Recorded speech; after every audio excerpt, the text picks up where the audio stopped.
Good morning, and welcome to the DFS Army YouTube channel. I'm Razzle11, and you can find me on X at Razzle11Grinds. Going to take a look at the pitching for today, the 24th of August. It is Sunday. We do have an 8-game main slate ahead of us. Some slight weather, nothing too bad. Initial reports means there's slight chances for delays, nothing too crazy. Our weather station hasn't updated, is actually a little after midnight Central Time as I'm recording this. So we want to pay attention to any updates in the morning just in case some things change. But for now, I'm planning on all games being completely fine on this particular slate. Now, this is a first look at the pitching options, and I will be looking at DraftKings as that is where a majority of my action is. If you do play in FanDuel, I'll cut my pool in half. Pricing isn't quite as tight. You don't have to be as creative. It allows you to get stacks you want with an upper tier-ish pitcher. Now, with all that good stuff said and done, let's just jump right into the matchups here. Mets Braves. David Peterson's somebody that I'm interested in at first look. Coming off of just an absolutely elite performance, 37 DK points, his second best start of the season. Ironically, both starts came against Washington, so maybe he just has their number. With that said, I like the upside. Atlanta did just get to him 2 starts ago, so obviously that is a worry. Strikeout increase recently, but these walks can be an issue. So that does kind of worry me a little bit. With that said, though, Atlanta has had some issues, and I think Peterson could do enough. I will be stacking Atlanta for sure, um, given their recent run offensively. They do have some upside to them, but I do think Peterson is super intriguing. On the other side, we have Bryce Elder, somebody that I'm just not going to play in the spot. He was strong against the Mets 2 starts ago. I just don't think he's doing that again. So I'll gladly kind of bet against that happening. He's been absolutely atrocious at home. These numbers are just ridiculously bad. So it's just not somebody I want to rely on this particular slate or ever if I have to. Next game, Houston Baltimore. This game really went off on Saturday with some runs. Houston's offense has kind of woken up a little bit, but Trevor Rogers has been phenomenal. 21 plus in 5 straight, 7 of 8, 8 of 10. Just been really strong. Far and away, Baltimore's best pitcher on the season. Been even more ridiculous when pitching at home. Um, he's used to facing right hand heavy lineups as well. Houston, we know, very right hand heavy always. Trevor Rogers pretty used to that. Holding right handed batters to an OPS of 462 so far this season. Just 2 home runs allowed, and pretty strong strikeout rate, around 24% or so, 23%. So Trevor Rogers is somebody I definitely want to use. Now, offenses have been booming in Baltimore much of the season and definitely recently. So I will kind of limit my exposure a little bit, but I'm curious to see what the projected ownership is in the morning. Arrighetti on the other side, just going to pass. No thank you at this point. Washington, Philadelphia. Ranger Suarez, definitely somebody I'm going with. Coming off of a strong performance. Hasn't faced Washington yet this season, which is kind of shocking. His home number is not as strong, which is kind of weird. They're decent, and I think some underlying numbers might say he's due for some positive regression in his home starts. With that said, I just love the upside. I think it's just a great spot for him. So it's definitely one I am planning to be heavy on. The other side, Jake Irvin, not really somebody I'm interested in. Uh, hasn't put up more than 17 fantasy points in nearly 2 months. I think it's pretty safe to pass on him. 2 starts against Phillies, 4 strikeouts in just those 2 starts. So just not enough upside for me. Philadelphia probably going to be a pretty popular stack. Kansas City, Detroit. Lugo has looked pretty bad recently. Wasn't terrible in his last start, allowing two solo home runs, but he's allowed two home runs in three straight starts, four of five, six of eight. That's a lot of home runs right now. His walks are up. Ks really aren't there. It's just really tough to trust him against Detroit team, uh, who can strike out, but they do have plenty of power. So I think Detroit's probably one of those stacks that can maybe win us a GPP. But on the other side, Jack Flaherty, a couple of rough starts, and then he bounced back last start and dominated Houston. And we see now what Houston's been doing the last couple of days. He dominated Toronto when they were crushing at that point. I think Flaherty's definitely in play. He's been pretty strong at home, elite K rate at home. 14 home runs allowed is a little frustrating. Obviously, the big issue here, Kansas City doesn't strike out a whole lot, but I do think Jack Flaherty offers up plenty of upside on this particular slate. Toronto, Miami. Yuri Perez is somebody I obviously like as a pitcher. I just don't think it's a spot I'm going to rely on him.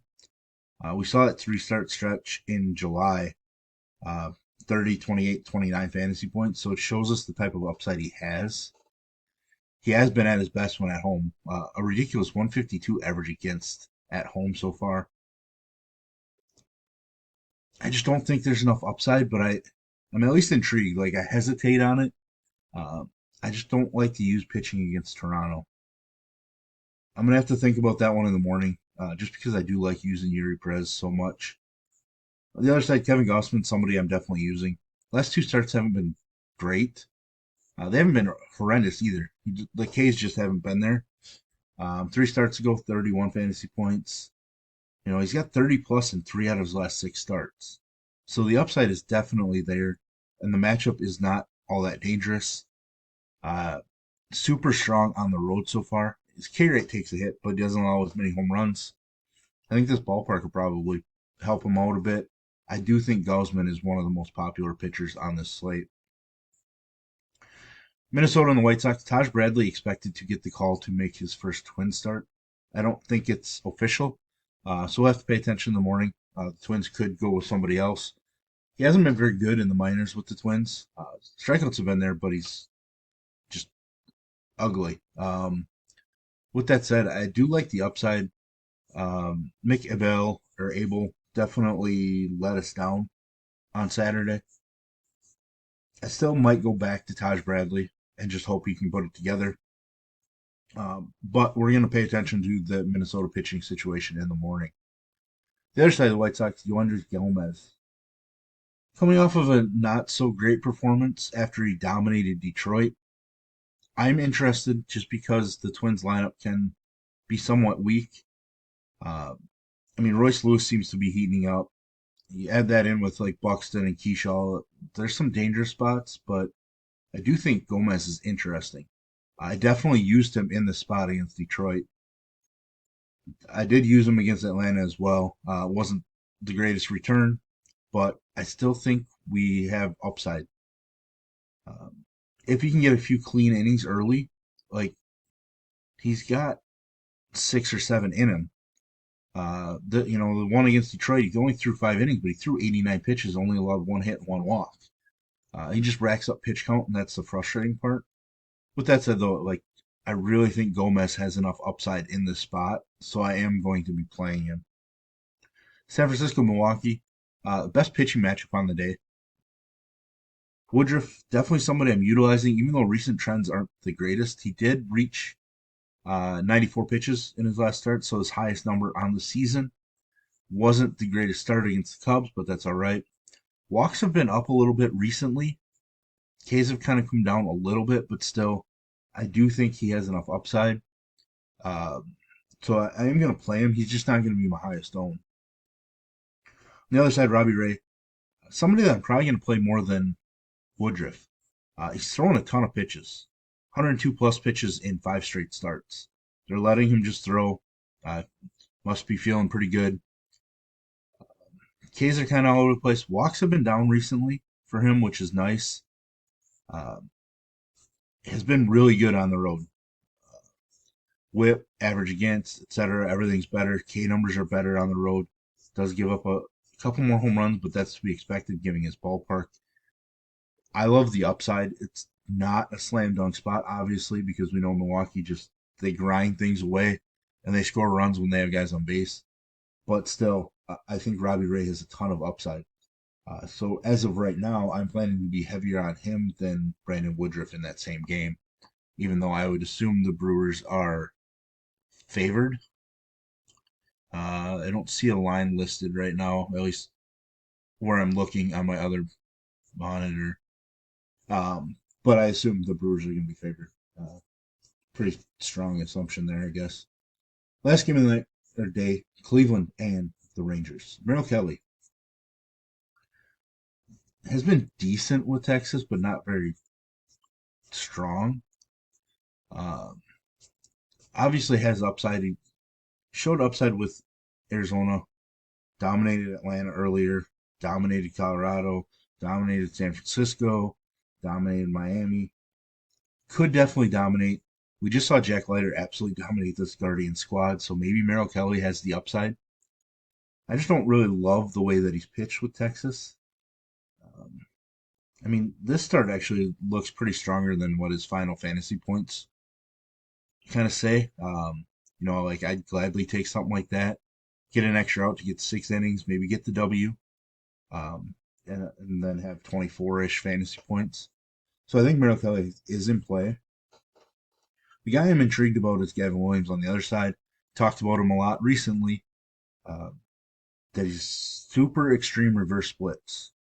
So we look for matchups where we're going to see left-hand heavy lineups, and there's a good chance.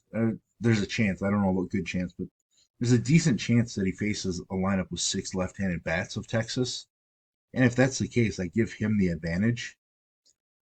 22 plus fantasy points in 3 out of 4 starts, and 4 out of his last 6, and 5 out of his last 8. Really strong stretch here. Been some strikeout upside as well. So I like the spot. So I'm gonna go there. Hasn't been as strong on the road, so that's a little bit of a worry. Walk rates worries me a lot with him. He does walk a lot of guys, so that whip can be inflated, especially for DraftKings scoring. But I love the upside, and like I mentioned, super extreme reverse splits. Um, Kind of show you what I'm looking at for basic numbers. I like to dig in when I look at some other sites for like Fangraphs and everything, but um, just looking here, versus left versus right numbers, uh, just extreme, right? He's nearly impossible to run on, which is another thing that stands out. I mean, he's still going to give up some home runs, right? Strikeout rate stronger against left-handed bats. Um, OPS, huge difference. 266 points is a large amount. 168 points in slugging, nearly 100 points in on base percentage, 142. Like batting average wise is twice as high for right-handed bats as it is for lefties. So these are some pretty extreme reverse splits for me. I'd be curious to see what the hard hit rates are. I don't have those in front of me right now, but I assume they probably match what the overall numbers are. So Gavin Williams is one of those guys that I'm just always going to be heavier on in matchups like this. So there we have it. There's our first look at pitching. If you enjoy what I bring to you, please hit the like button, hit the subscribe button, turn the notification bell on, get the alert anytime we drop videos here at TFS Army. If you want to join us, get access to our coaches, tools, sheets, Discord, etc. I'll put links in the description below. You can use promo code RAZ, that's R-A-Z, for 10% off monthly. And as always, you can check out our merch store. Some of our offerings here. There's my hoodie, helmets up, DFS Army. I do love this one, the geek favorite. I love that sweatshirt. Some of our t-shirts as well. Get mine as in a t-shirt. I'll put a link in the description below. You can check it out. Let me know what you order. Let me know what you think of it when you do receive it. And as always, best of luck, everybody.